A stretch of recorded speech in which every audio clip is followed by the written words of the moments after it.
The wind that night cut through my coat like it was paper, and the snow on Highway 14 outside Cody, Wyoming, was already past my ankles when my son's truck disappeared around the bend. I stood there for maybe 30 seconds, watching the red taillights shrink into the white, before I understood he wasn't coming back. 73 years old, no phone, no wallet, wearing nothing but a button-down shirt under a thin canvas jacket because my daughter-in-law had insisted I leave my things at the cabin. "We'll grab them later, Dad, don't be dramatic." That was the last thing she said to me before my son told me to get out. My name is Walter Brennan. For 38 years, I worked as a forensic accountant for the Department of the Treasury, the last 14 of those embedded with the FBI's Financial Crimes Division in Denver. I spent my career untangling the schemes of men who thought they were smarter than the paper trail. Tax evasion, embezzlement, inheritance fraud, money laundering through shell corporations in places most folks couldn't find on a map. I retired 6 years ago with a federal pension, a house outside Boulder paid off in full, and an investment portfolio I'd built quietly over 4 decades, roughly $2.8 million, give or take, depending on the market that morning. My son Daniel knew about the house. He didn't know about the rest. Or so I thought. I started walking. The wind was coming down off the Absaroka Mountains, and the temperature was dropping fast. I figured it was already in the low teens.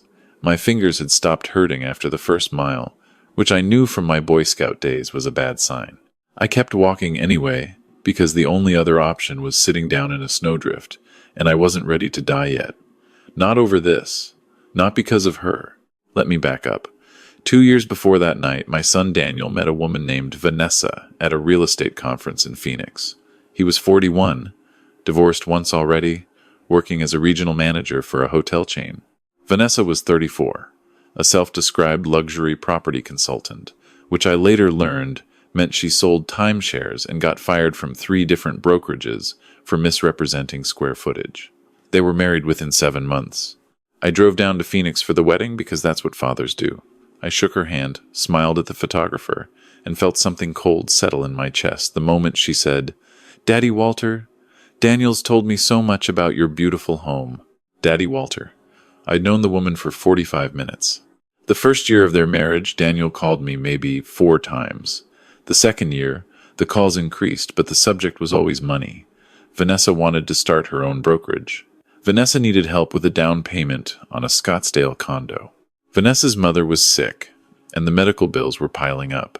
I sent $22,000 over 18 months because Daniel was my son, and I'd promised his mother on her deathbed that I'd always take care of him.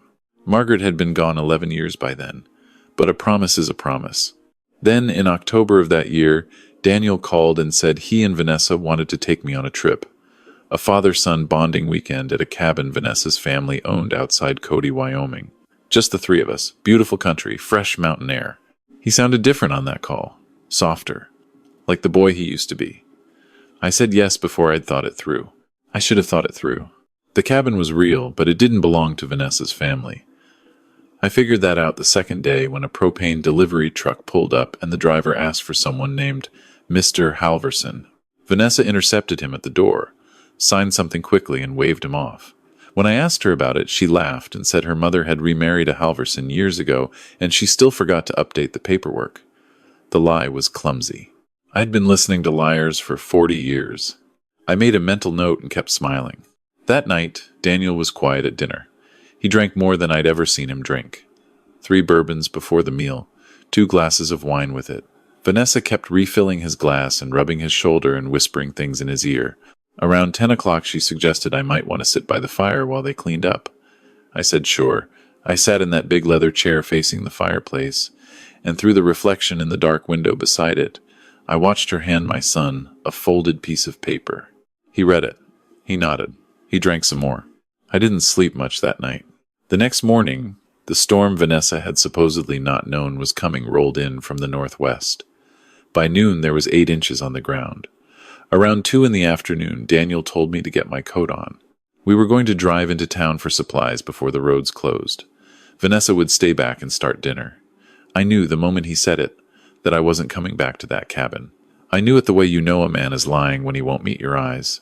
Still, I put on my coat. I left my phone on the kitchen counter because she'd asked me earlier if I wanted her to charge it for me, and I'd said yes without thinking. I left my wallet and my overnight bag in the guest room. I walked out to that pickup truck and got in the passenger side and watched my son grip the steering wheel with both hands like a man trying not to drown. We drove for 40 minutes, past the highway turnoff for town, past the gas station, past the last cell tower, out onto a service road that skirted the edge of the national forest, and then onto a logging road that hadn't been plowed in weeks. Daniel didn't speak the whole time. Finally, he stopped the truck. "Get out, Dodd." I looked at him. He was staring straight ahead through the windshield, and his hands were still on the wheel. "Daniel," I said, "get out. Vanessa told me what you said about her, about what you'd do to our marriage. I'm not letting you destroy what I have left. Get out, you useless old burden, and don't come back." I'd never said a word about Vanessa to anyone. Not to him, not to a friend, not to a counselor, not to anybody. But Vanessa had clearly told him I had. She'd built a story for him to believe. And he'd believed it because he wanted to.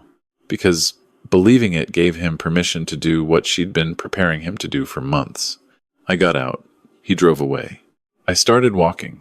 The first mile was the hardest, because that was when the cold started to feel like something inside my chest instead of outside my skin. Around the second mile, I started seeing flickers of light at the edge of my vision. I knew what that was too. Hypothermia plays tricks on your eyes before it kills you. I kept walking because walking was warmer than not walking, and because somewhere down that road there had to be a house, a barn, a hunting lodge, anything. It was a snowmobile that found me, 4 hours and 17 minutes after Daniel had left me on that road, according to the report later. A man named Earl Whitcomb, a retired oil field worker who lived 8 miles from the nearest paved road and who had been out checking on his trap line. He saw me staggering along the shoulder, looking, in his words, like a ghost that hadn't figured out it was supposed to lie down yet. He got me onto the back of his sled, drove me to his cabin, wrapped me in 3 wool blankets, and called the Park County Sheriff's Department on his satellite phone. By the time the ambulance reached us, my core temperature was 86 degrees. The ER doctor and Cody told me later that another 20 minutes and they wouldn't have been having a conversation with me at all. While I was in that hospital bed, hooked up to warming blankets and a heart monitor, I made 2 phone calls. The first was to my younger brother Frank, who lived in Sacramento. I told him I was fine, that I'd had a scare on a hike, and that I needed him to fly to Boulder and stay at my house for a couple of weeks. He didn't ask questions. Frank never does. The second call was to a man named Theodore Park, an attorney I'd worked with on 3 different federal cases back in the 90s. Theo was 76 now, semi-retired, but he still kept an office in Denver. I told him exactly what had happened on that road outside Cody. He was quiet for a long time. Then he said, "Walter, what do you want to do?" "I want to give them enough rope," I said. "And I want to be holding the other end when they hang themselves." "How long are you willing to wait?" "As long as it takes." The hospital discharged me after 3 days. I told the sheriff's deputy who came to take my statement that I'd gotten disoriented on a walk during the storm, that my son and his wife must be worried sick, and that I'd already been in touch with them. The deputy was relieved. He had a stack of cases on his desk, and one less mystery was a good thing. I asked him not to contact my family because I wanted to surprise them with my recovery. He shrugged and made a note. That was that. I didn't go back to the cabin. I took a Greyhound bus from Cody to Billings, and from Billings I flew to Sacramento under a different name using cash Theo had wired to a Western Union there. I stayed with Frank for 6 weeks while my fingers and toes healed, and my doctors monitored the damage to my heart. During those 6 weeks, I did exactly nothing visible. To the outside world, Walter Brennan had simply gone quiet. No bank activity, no credit card use, no posts on the Facebook account I barely used anyway. But underneath the surface, I was working. Theo and I built the trap one piece at a time, and we built it carefully because I'd put men in prison for 40 years and I knew exactly how a defense attorney would try to pick it apart. The first piece was the will. I had an existing will, drawn up in 2019, that left everything to Daniel as my only child. Theo and I drafted a new one, dated 3 weeks after the incident in Wyoming, that left the entire estate to a charitable trust for victims of elder financial abuse, with a sealed letter explaining why. We had it notarized by a woman named Patricia Aldrich, a court reporter Theo had known for 30 years, and we recorded the entire signing on video. Patricia agreed to keep the document confidential until I either authorized its release or died. I asked her, for the record, if she understood why this was necessary. She said yes. She said she'd seen too many old people in her courtroom who'd trusted the wrong family members. The second piece was the surveillance. I had a contact from my Treasury days, a man named Marcus Ojibwe, who ran a private investigation firm in Denver specializing in financial crimes. Marcus put 2 cameras in my Boulder house before I came home, both of them disguised as smoke detectors, both of them recording continuously to a server in his office. He also set up a small audio recorder inside the leather-bound Bible I kept on the living room mantel, the one Margaret had given me on our 20th anniversary. Daniel and Vanessa would never touch that Bible. They'd never even notice it. The third piece was the bait. This was the part that took the longest to set up and the part I'm least proud of, even now. I came home to Boulder in mid-December. I called Daniel. I let him hear how weak my voice was, how tired, how shaken. I told him I'd survived, that a kind stranger had found me, that I knew there must have been some kind of misunderstanding on the road. I told him I wanted to make peace before Christmas. I told him I'd been thinking about my mortality, about what mattered, about family. I asked him if he and Vanessa would come spend the holidays with me. He said yes within a minute. I could hear Vanessa in the background, almost vibrating with excitement. They arrived on December 20th. Vanessa hugged me at the door and called me Daddy Walter and cried real tears, because I think part of her actually believed she was a good person who'd been through a hard time. People like her always do. Daniel hugged me too, and for a moment, just one moment, I felt my old love for him try to surface. He was still the boy I'd taught to ride a bike on the driveway in Aurora. He was still the kid who'd sat next to me on the porch every 4th of July, watching fireworks and asking why the blue ones were the loudest. He was still my son, and he had left me on a logging road to die. I let them stay for 2 weeks. I cooked them meals and asked about their lives, and let Vanessa talk endlessly about the brokerage she was going to launch in the spring. I mentioned, casually, over coffee one morning, that the doctors had told me my heart had taken serious damage from the cold, that they were estimating I might have 18 months left, maybe 2 years if I was lucky. I watched Vanessa's eyes do something they couldn't quite hide. I watched my son's hand holding his coffee cup get very still. 2 days later, I accidentally left a manila folder on the kitchen counter while I went to take a shower. The folder contained a draft will, dated 8 months earlier, leaving everything to Daniel. It also contained a handwritten note in my own handwriting that said, "Need to update before March. Discuss with Theo." Vanessa would assume I meant I was going to change the will. She would assume she had 3 months to make sure that didn't happen. She took photos of the documents. The cameras caught her doing it. The audio recorder in the Bible caught her, 2 hours later, telling Daniel about it. "He's going to cut us out, Danny. He's going to give it all to some charity or some woman or who knows what. We have to act before March. He survived the road. We can't try that again. We don't need to. He just told us his heart is bad. There are pills. There are ways. People have heart attacks, Danny. Old people especially." I sat in my bedroom upstairs that night and listened to the live feed through an earpiece Marcus had given me. I listened to my son agree. I listened to him agree. I listened to him agree. And then I went into the bathroom and threw up until there was nothing left in my stomach. The next morning I was cheerful at breakfast. I made pancakes. I joked about getting old. I told Daniel I was thinking of finally taking that trip to Ireland I'd always talked about, and would he and Vanessa want to come along my treat. Vanessa squeezed my hand and said it sounded wonderful. Daniel didn't meet my eyes. They left on January 4th. 2 weeks later, a package arrived at the house. It was addressed to me from a company called Wellness Age Pharmaceuticals, with a return address in Phoenix. Inside was a bottle of what looked like over-the-counter heart supplements, with a note from Vanessa that said, "Daddy Walter, my naturopath swears by these for heart health. Take 2 a day with food. Love you." I sent the bottle directly to a forensic toxicology lab Marcus had set up an account with. The lab report came back 9 days later. The capsules contained digoxin, a powerful cardiac glycoside that, in the doses they'd packed into each capsule, would induce a fatal heart arrhythmia in any man my age within a week of regular use. There was no naturopath. There was no Wellness Age Pharmaceuticals registered with any state licensing board.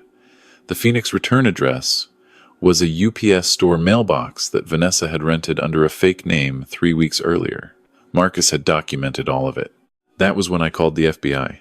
The agent who handled the case was a woman named Rebecca Tran, mid-40s, sharp as a paring knife, 15 years on the financial crimes desk in Denver. She'd actually worked under one of my former colleagues. When I laid out the file Theo Marcus and I had built, she looked at me across the conference table for a long moment and said, "Mr. Brennan, in 20 years I've never seen a victim build a case this clean. You sure you're retired?" "Just for tonight," I said. The arrest happened on a Tuesday morning in February. Daniel was picked up at the Phoenix Hotel where he was working a regional managers meeting. Vanessa was arrested coming out of a Pilates class in Scottsdale. The charges were attempted murder in the first degree, conspiracy to commit murder, mail fraud, attempted poisoning, and elder financial abuse. The bail hearing was held the next day. The judge denied bail for both of them, citing the premeditation evident in the evidence and the flight risk represented by Vanessa's repeatedly fraudulent identities. The trial began in late June. By then it had been picked up by the regional press. Retired federal investigator allegedly targeted for murder by son and daughter-in-law. The kind of headline that fills a courtroom. I sat in the front row every day, in the same gray suit I'd worn to my wife's funeral, because some occasions demand a certain kind of dignity. Theo wasn't lead prosecutor, of course, but he sat second chair with the U.S. Attorney's Office because of his familiarity with the file. The lead prosecutor was a woman named Diane Velasquez, and she was as good as anyone I'd ever seen in a courtroom. She walked the jury through the evidence one piece at a time, building the case the way you build a stone wall, every block carrying its weight. The audio recordings, the video of Vanessa photographing the documents, the toxicology report on the digoxin capsules, the UPS store rental, Earl Whitcomb's testimony about finding me on the road in 12-degree weather, wearing a canvas jacket, the hospital records. The defense attorney, a man named Howard Rasmussen out of Cheyenne, did what defense attorneys do. He tried to argue that I'd entrapped my son. He tried to argue that the supplements were a sincere gift, and that the digoxin was either a manufacturing accident or a plant. He tried to argue that the audio recordings were taken out of context, that Vanessa's words about pills and heart attacks were part of a hypothetical conversation about a movie they'd watched. The jury didn't buy any of it. You could see it in their faces. They'd already made up their minds by the third day. But Rasmussen made one move I'd been expecting. He called me to the stand and tried to make me look like a vindictive old man who'd manipulated his son into a trap. "Mr. Brennan," he said, "isn't it true that you never approved of your son's marriage?" I had concerns about his wife. Those concerns turned out to be correct.